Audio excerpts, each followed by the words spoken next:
On the previous episode, my brother and I kayaked 29 kilometers across 3 ocean channels and all across the Broken Group Islands. After stop-offs at Hand, Gibraltar, and Mullins Islands, it was time to do the Coaster Channel crossing. This was a mistake as the waves are already too choppy. We should have went back to Gibraltar. This is where our story picks up on episode 2. That's cool. Well, we severely thrashed our arms and shoulders going across the Coaster Channel there. Just on the tip of Turret. Just got to go around. There's some pretty big waves over there. Get to camp.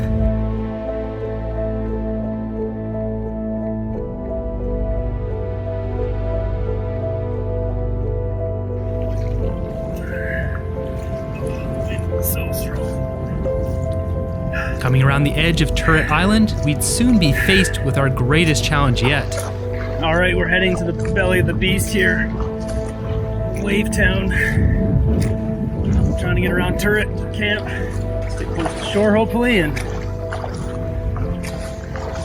being tired and exhausted paddling 29 kilometers that day, we were not ready to make proper decisions out at sea.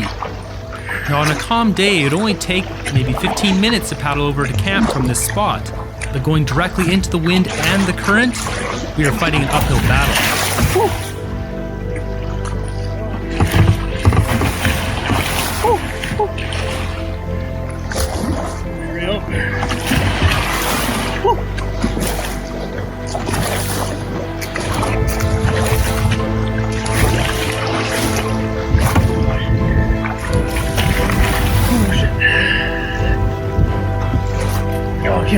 Okay, what are we doing here? Is this too much or what? Oh shit.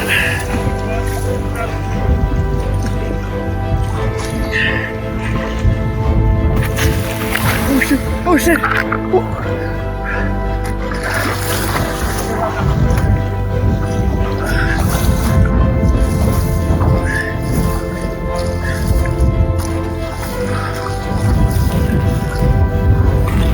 It was at this moment, before going around this rocky bluff, that we should have just gone over into this beach where we could have either set up an emergency campsite for the night, or we could have just waited out the waves for a few hours and then made our way over to camp.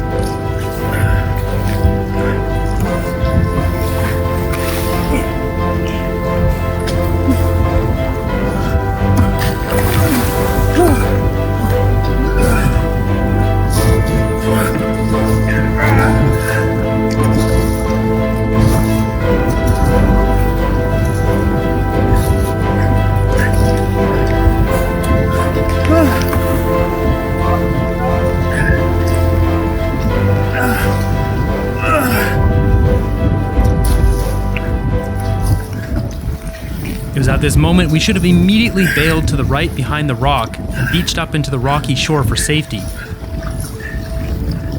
Now my brother and I made a major mistake each. We only had one kayak skirt, which was my responsibility for getting, as he came to visit me and this is my kayak, and I wasn't wearing it, I was using it as a backrest.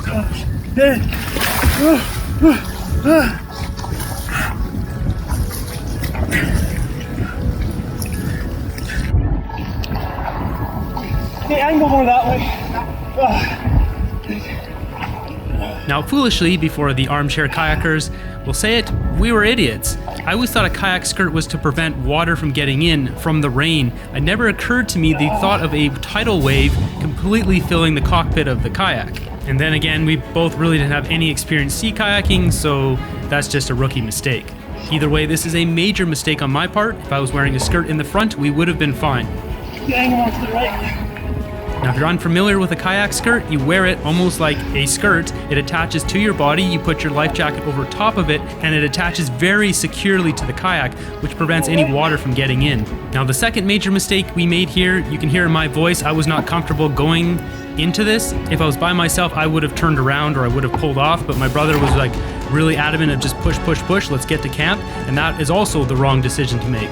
We should have just pulled off. There's many places that we could have safely got out of the water without having to turn around, because turning around in this water can potentially flip your kayak. Angle right.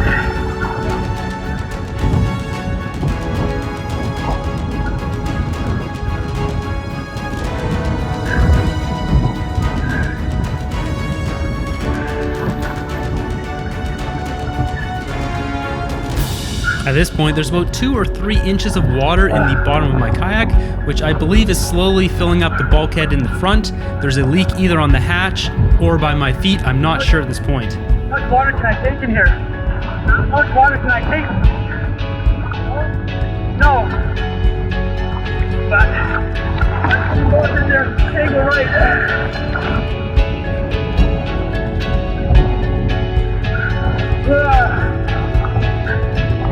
I've got a lot of water in here.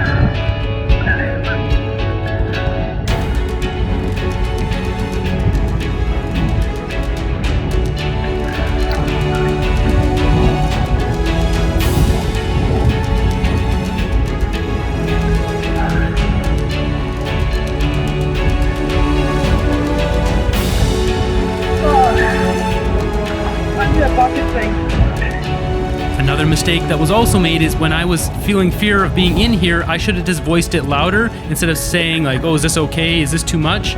Because he would have turned around if I just said, let's get out of here. But I just kept on pushing. I was equally tired and wasn't making proper decisions. And once you get into this, you just kind of keep going because you're already in it. But really, we should have just stopped moving. We should have paddled backwards slowly and then got off onto one of those side beaches and just waited for 2 hours for the waves to go away. Okay, angle right. Angle right. Fuck. I got a lot of water here. Fuck. Too much water in here.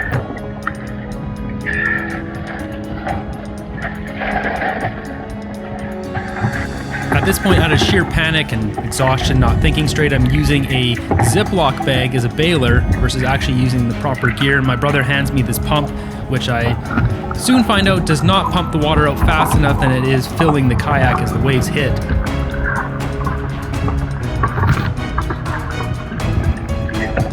Thank you. That's what I need.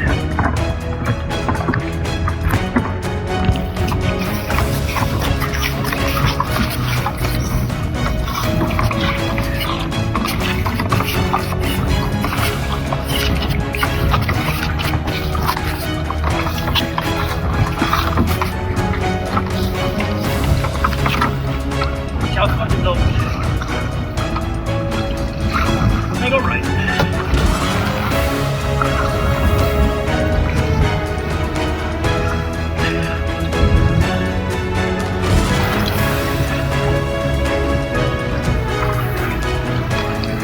Gotta get closer to the shore.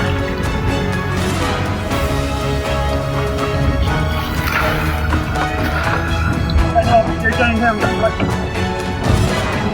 closer to the shore. There's a fucking smoking them head on. This here is when I had the light bulb moment knowing exactly what a kayak skirt was for. I thought it was to keep rain out, and I finally realized, yes, it's to keep waves out of your kayak. Now, putting a kayak skirt on while in the middle of this kind of weather is not easy, especially this is a new kayak skirt that I got, so I had never even used it before. This corner. Have this fucking boat to the boat. At this point, my cockpit is half full of water, and unknown to both of us, the front bulkhead is almost completely full of water at this point. As you can see, the front of the kayak is starting to tip down into the ocean, making it much easier for my cockpit to fill up full of water.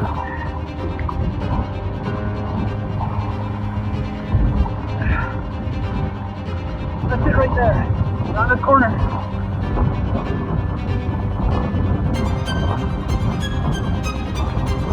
Fucking push, here we go. Here we go.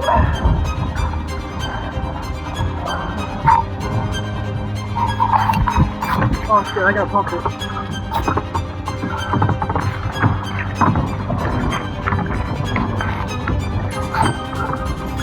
Yeah, let's go, we gotta go. Fuck. Go. Fucking Christ.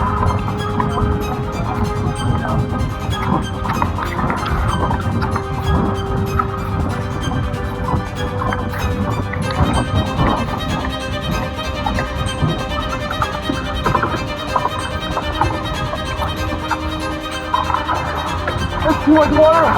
Let's go to the shore.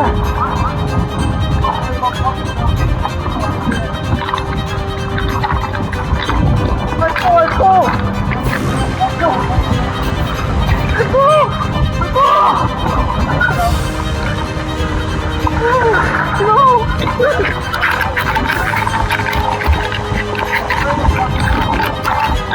Back it up, back it up. Get off the floor. Get off the floor. Back it up, please.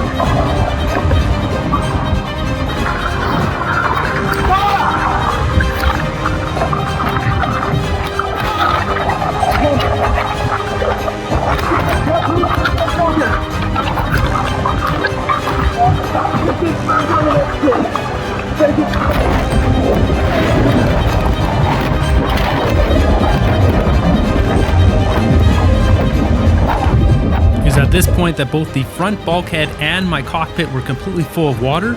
The middle bulkhead and the back bulkhead still had air in them, but my brother's cockpit was now half full of water and we started to sink. So at this point, my action camera had fallen off of my vest, but it was tethered onto it, so it was being dragged through the ocean.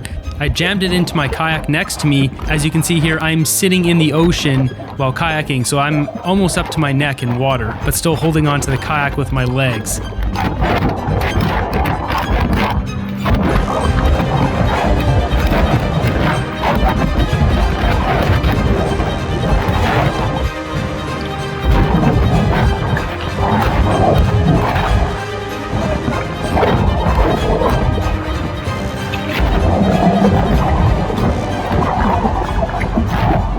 We pause it here for a second. We can see the first spot I was planning to escape out of the ocean. My brother then notified me there's a much bigger crack behind us that allows us to get the kayak out of the water as well. The one to the side there was only about 3 feet wide, so it wouldn't be likely we'd be able to lift the kayak into that rock crevice and we'd constantly get bashed by the waves that were coming in. At this point, I was yelling commands at my brother like a stubborn German, demanding we crash the kayak backwards into the rock crevice so we could at least get out of the ocean and not get sucked out to Japan. The main obstacle with this is not getting flipped over by a big wave and having this kayak, which likely weighed around 1,000 pounds with all the water in it, crushing us against a sharp barnacle wall. We had to time this, and this was a really scary moment. In all likelihood, if we were going to die out here, it was going to be doing this. What the fuck do we do? I don't know what to do. We just need to get... This view is my camera being stuck between my shoulder and my life jacket. Oh, we're gonna flip like this, fuck. Oh shit, let's get out of here! Let's get out! Go forward, forward, forward! No, no, no, no! The sheer panic is us timing the waves to push back into the rock crevice and quickly jump out. Are you good? A huge wave came and slammed us against the rocks, at which point I grabbed onto the barnacles, which I knew would end up slicing my fingers up badly. As I held onto the barnacle wall with my bare hands, my brother jumped out of the back and held the kayak, at which point I swam out of the front seat. That's how low the kayak was. It was at this point my camera battery died. This footage you're seeing here was taken 2 days later as we went by the spot to conquer our demons. I'll spare you any gross images, but jumping out of the kayak, pinned against that barnacle wall, I ended up with 54 cuts on my body, big chunks missing off my fingers. My brother didn't have water shoes on, so he ended up having huge chunks missing off his feet. He definitely had more cuts on his body than I did, but he refused to count. I did end up snapping a few photos from there as I wanted to remember this moment and not so much for filmmaking purposes, but I'm glad I did get one shot here of the kayak in the crack after we had lifted this 1,000-pound kayak up onto the rocks. I ended up slipping on a smooth rock and bashing the back of my skull on it, but I ended up hitting my elbows so hard that I didn't even think about my head getting hit until later I realized I had a concussion. After being in the water for about 15 minutes, I was getting freezing cold, the sun was starting to go down, the air temperature wasn't hot anymore, and the real fear started to kick in that all of our gear was soaking wet except for the stuff in the back, which was the tent and the sleeping bags and 2 of my brother's jackets. After taking multiple trips back and forth to empty out the kayak, which you can see here on the Strava track, I ended up climbing this vertical rock wall because I wanted to see if there was a place we could put down a tent in this emergency situation. There were some salal bushes at the top, which I could have smushed down. They're about 3 or 4 feet tall, but it would have been really precarious to be carrying gear up there. We didn't know how high the tide was going to come up. We could have tied up the kayak, but it might have got bashed up throughout the night, or it was not a good place to be. I don't think we'd be able to start a fire anywhere around there. That's when it really started to set in that we need to make an emergency call and get rescue from the beach keepers. The beach keepers live out on Keith Island and they're not that far away. This became a situation of panic for me as my phone only had 11% power. I should note there is full cell service out there.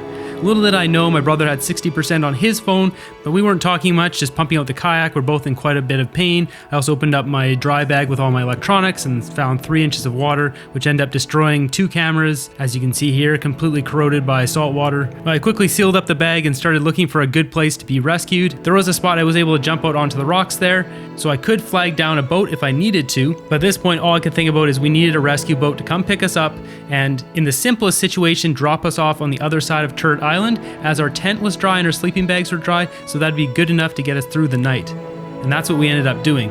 My brother ended up climbing up onto the same spot and went higher than me and thought maybe we can bushwhack over this mountainous terrain, at which point I said that was absolutely ridiculous. I made an emergency call out to the beach keepers. They didn't answer the phone, but we ended up calling Parks Canada, who ended up radioing the beach keepers and who are over there to help us within like 5 minutes. It took us almost 20-25 minutes to repack our entire kayak after it was pumped out of water, and then they towed it with a boat over to Turret Island with us safely on their boat. Parks Canada granted us permission to have a fire that night as we were freezing cold. All of my clothes were completely soaked as they were in the front bulkhead that was completely full of water, and all I had to wear was a couple of my brother's clothes and like a sweater he had in the back of the boat.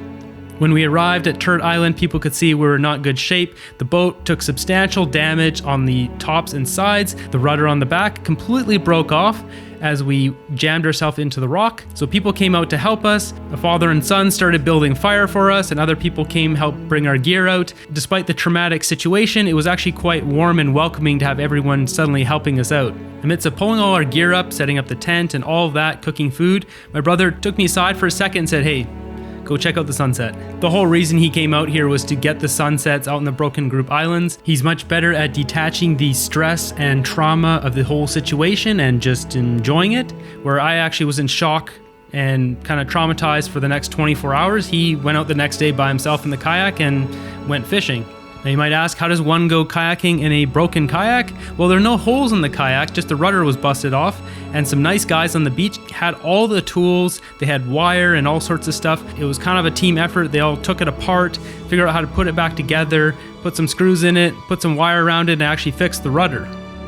While my brother was out kayaking and fishing on his own, I ended up finding this little shrew who didn't seem to be afraid of people. The only footage I was able to take was from this old phone that has a really crappy camera on it, but just doing some filmmaking was the only thing I could do to take my mind off of what had just happened. We ended up taking some time to enjoy the old growth forests and going for a walk on the beach to go check out Tricket Island, which is the north part of Turret Island. At this point, I was still convinced I was going to call a rescue taxi to come pick us up and the kayak the next day, but this isn't what happened. With a kayak with a broken rudder held together by wire, you have to tune in to episode 3 to see what happens. If you're enjoying this series and want to support me, I have a Patreon at patreon.com/DavidHiking, or you can just hit the thumbs up button. That helps me immensely. Thank you for watching, and I'll see you in part 3.